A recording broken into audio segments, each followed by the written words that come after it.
السلام عليكم ورحمة الله وبركاته. ازيكم يا حبايبي؟ عاملين ايه؟ مكملين مع بعض نواعم العيد. اسهل حاجة في نواعم العيد الغريبة. ولادي موصيين، لو هتعملي كل الكمية اللي انت اشتريتيها من دقيق وسمنة وسكر، الحاجات دي كلها غريبة بس احنا موافقين. هم عاوزين غريبة كمية كويسة. انا اللي هيحكمني في الكمية اللي هعملها النهاردة السمنة. ايه هي مقادير الغريبة؟ لو كيلو دقيق، نص الكيلو دقيق ده سمنة، يعني السمنة نص كيلو، والسكر البودر نص السمنة. يعني كيلو دقيق يبقى نص سمنة وربع سكر بودر.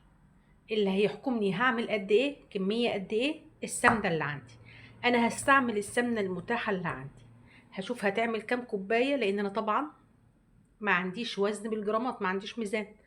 فهشوف السمنة هتعمل كام كوباية. هعمل ضعفها دقيق ونصها سكر بودر بس. 3 مكونات فقط: دقيق، سمنة، سكر بودر، ملهمش اي مكون رابع. يتضربوا مع بعض حلو قوي قوي قوي وبقت غريبة. نبدأ نشوف. السمنة دي كانت بره التلاجة، احنا في الشتاء فمش هتبقى سايحة، بس برضو انا حطيتها في التلاجة لمدة ساعة. هعاير طبعا بالكوباية بتاعتي دي، كل العيارات بتاعتي هتبقى بنفس الكوباية. هشوف السمنة اللي عندي قد ايه، وعلى اساسها هحط الدقيق والسكر البودر.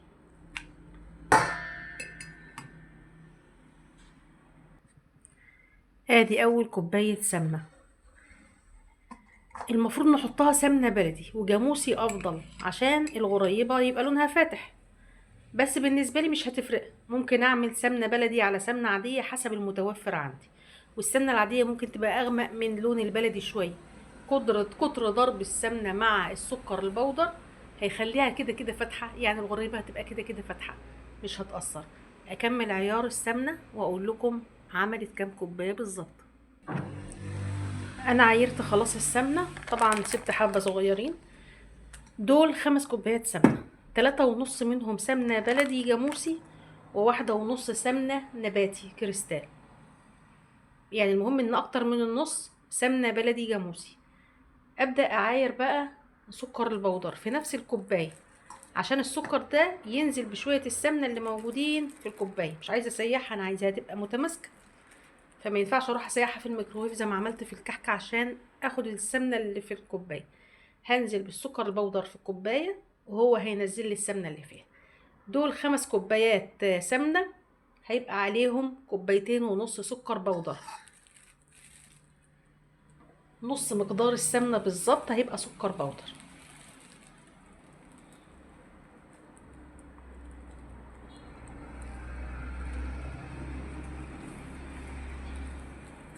ادي كوباية، افضيها بقى وابدأ اعاير حاجة بحاجة. شوفوا بقى السكر وهو اخد السمنة من الكوباية معاه.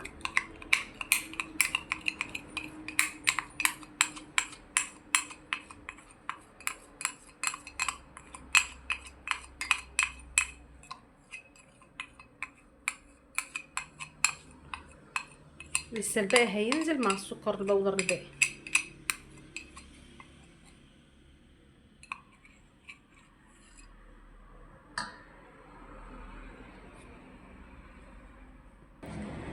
دول كده الكمية بتاعت السمنة والسكر. السمنة 5 كوبايات، بنفس الكوباية معيار الكوباية دي 2.5 سكر بودر. 5 كوبايات سمنة يعني 10 كوبايات دقيق، الضعف على طول.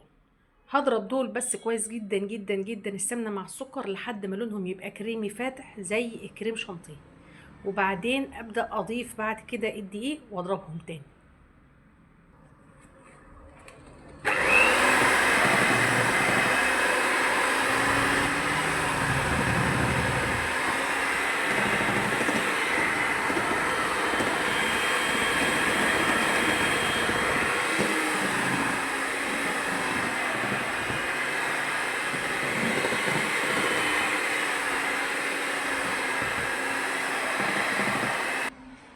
كده خلصت ضرب السمنة والسكر البودر مع بعض. لونها فاتح اهي وابيض زي الكريم شانتيه. هبدأ انزل بالدقيق، هحط 10 كوبايات ونشوفهم مع بعض ونضربهم. خلاص عيرت ال10 كوبايات دقيق، نبدأ بقى نعملهم مع بعض.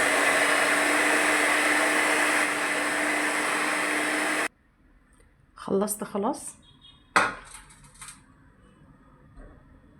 انا عملتها بالمضرب شوية وبعد كده كملت بايدي ورحت غسلت ايدي لانها بتلزق في الايد سنة كده مرملة يعني.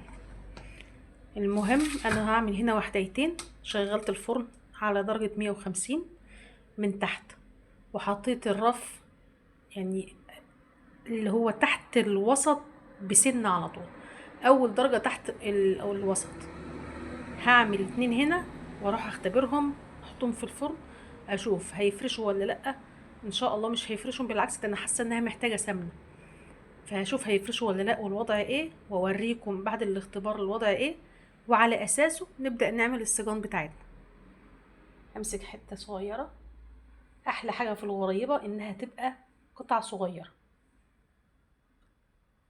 في ناس طبعا بتحط لها مكسرات، انا مش هحط لها حاجه.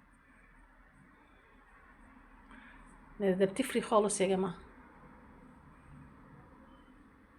محتاجه بقى دقيق ولا ايه مش عارفه، هنختبرها وهيبان، كله هيبان. كورت 3 وحدات غريبة حطيتهم في الفرن اختبرهم. اقول لكم ليه بقى العجينة طلعت مفرولة كده. اولا انا حطيتها في التلاجة شوية حوالي تلت ساعة، محتاجة تتعجن شوية كمان. انا قلت لكم ان انا اول سنة اعمل فيها حاجة العيد كانت السنة اللي فاتت، ومن اول طلعة عملت فيها الغريبة كانت ما شاء الله زي الفل، ما عملتش معايا كده ابدا. دي اول مرة تعمل معايا كده. دورت وبحثت وتمحصت ووصلت لان هي محتاجة تدعك شوية كمان او تتعجن شوية كمان. كان سهل جدا ان انا احذف اللقطة دي واجيب على طول وانا بكورها وهي ماشية معايا زي الفل، ما فيهاش اي مشكلة. بس انا حبيت اسيب اللقطة واوريكم انا عالجتها ازاي، عشان لو حد بيعمل لاول مرة او غلط غلطتي دي ان هو ما عجنش كويس يعرف الحل ايه. فانا هعجنها كويس جدا لحد ما اللي في الفرن اللي انا حطاهم اختبرهم يخلصوا، واوريكم العجينه شكلها ايه، واوريكم اللي انا حطيتهم اختبرهم شكلهم ايه.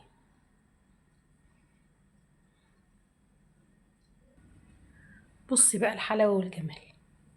لو لقيتي في حاجه غلط في العجينه ما تستعجليش وتجري تحطي دقيق او تجري تزودي سمنه.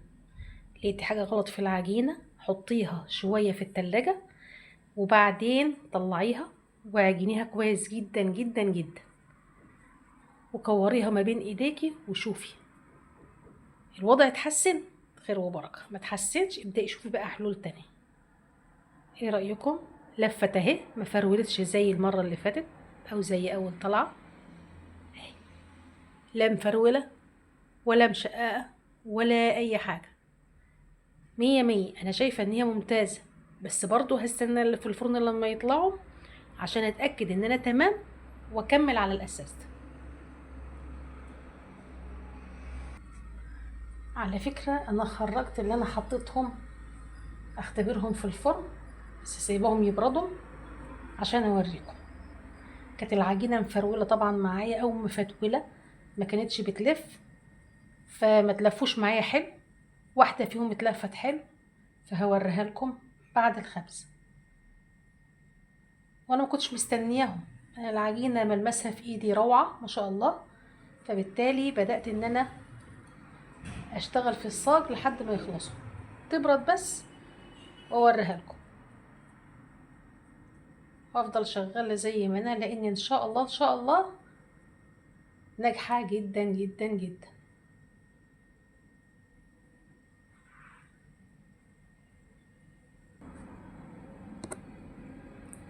ايه رأيكم؟ واحدة من اللي كانوا في الفرن اخدت لون من تحت شوية،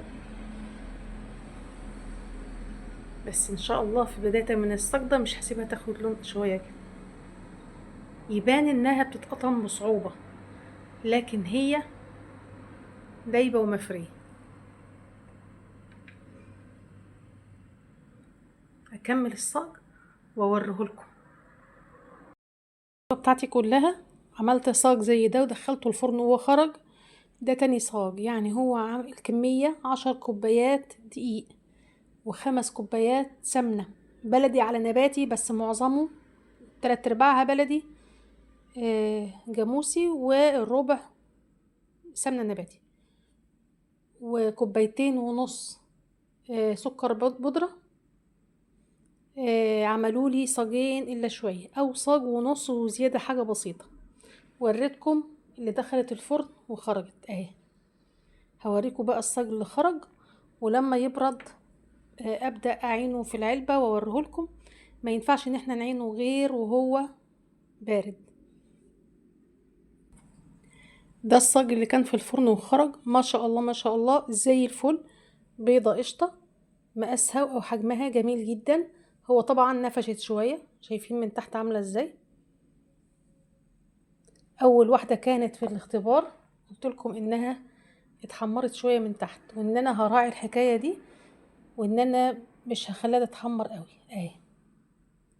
متحمرة سنة بسيطة، وفي منهم مش متحمر قوي. تمام. طبعا هي لسه سخنة شوية، فهستنى لحد ما تبرد واعينها في علبة. ما بين كل طبقة والتانية كيس التلاجة. ما بتعرفيش تعملي حاجة العيد اعملي. خدي الكلام من بق واحدة لسه متعلمة جديد. دي تاني سنة ليا، وان شاء الله ان شاء الله ربنا يديني الصحة والعافية، ولو كنت لسه عايشة هعمل سنين جاية بإذن الله.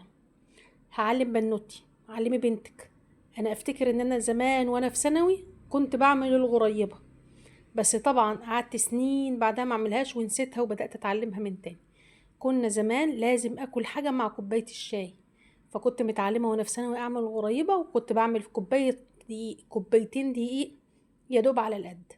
ابدأي اتعلمي في كوباية او كوبايتين دقيق وهتلاقيها جميلة جميلة، وده هيشجعك انك تعملي بقية نواعم العيد. يلا بقى نستناها تبرد ونعينها سوا. انا جبت علبة تلاجة وفردت فيها، جبت علبة كبيرة وفردت فيها كيس التلاجة اهو، اللي هو كيس من اكياس السندوتشات. وهبدأ اعينها بالراحة. الغريبة بالذات التعامل معاها بالراحة عشان بتبقى ناعمة ودايبة.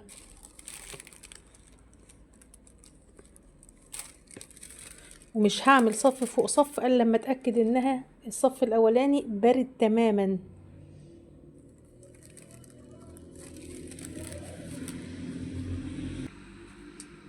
ايه رأيكم في المنظر ده؟ ما شاء الله ما شاء الله. تمام. مرصوصة رصة.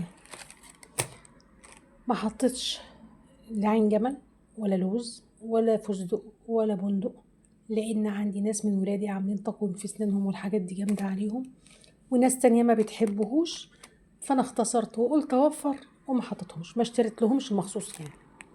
هي كده لوحدها غايه في الروعه، مش محتاجه اي مكسرات اساسا. اتفضلوا معانا، حاولي تجربي وشوفي انا غلطت في ايه في وسط الفيديو وعالجته ازاي. ما تنسونيش في اللايك والشير. شكرا لكم يا حبايبي، مع السلامه.